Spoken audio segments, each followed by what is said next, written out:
નમસ્કાર ખેડૂત મિત્રો, ખેડૂત પ્રયાસ ચેનલમાં આપનું સ્વાગત છે। આજે તારીખ 1 માર્ચ 2024 સવારના મહત્વના હવામાન સમાચાર ચેનલમાં નવા આવો તો સબસ્ક્રાઇબ કરી લેજો। રાજ્યભરમાં ભારે પવન સાથે વરસાદની આગાહી। જામનગર સહિતના જિલ્લાઓમાં ત્રાટકશે વરસાદ, ખેડૂતોને કરાયા હાઈ એલર્ટ। ગુજરાતમાં હજુ ગરમી શરૂ થાય તે પહેલાં રાજ્યમાં કમોસમી વરસાદની હવામાન વિભાગે આગાહી કરી છે। આ તરફ હવામાન વિભાગની આગાહીને પગલે ખેડૂતો પણ ચિંતામાં મુકાયા છે। હવામાન વિભાગે આગાહી કરી છે કે 1 થી 2 માર્ચના દિવસે હળવા વરસાદ સાથે ભારે પવન રહેશે। આ સાથે રાજ્યના અનેક વિસ્તારોમાં કમોસમી વરસાદની આગાહી હવામાન વિભાગ દ્વારા કરવામાં આવી છે।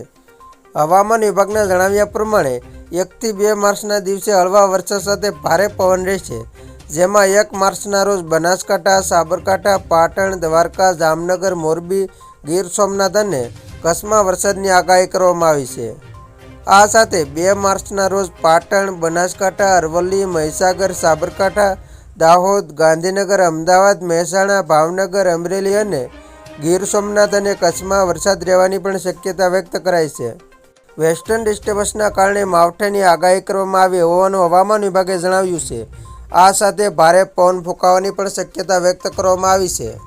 ગુજરાતમાં ફરીવાર વાતાવરણમાં પલટો આવી રહ્યો છે। રાજ્યના હવામાન વિભાગે તારીખ 1 થી 3 દિવસ માવઠાની આગાહી કરી છે અને માછીમારોને દરિયો ન ખેડવાની પણ સૂચના આપવામાં આવી છે।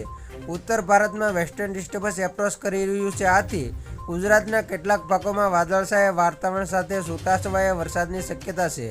છેલ્લા 3-4 દિવસથી રાજ્યભરમાં લઘુત્તમ તાપમાનમાં વધારો થવાથી શિયાળાએ વિદાય લીધી હોય તેવી સ્થિતિ સર્જાઈ છે। હવે માવઠાની આગાહીને લઈ જીરું સહિતના પાકોને બચાવવા માટે ખેડૂતો ચિંતિત બન્યા છે।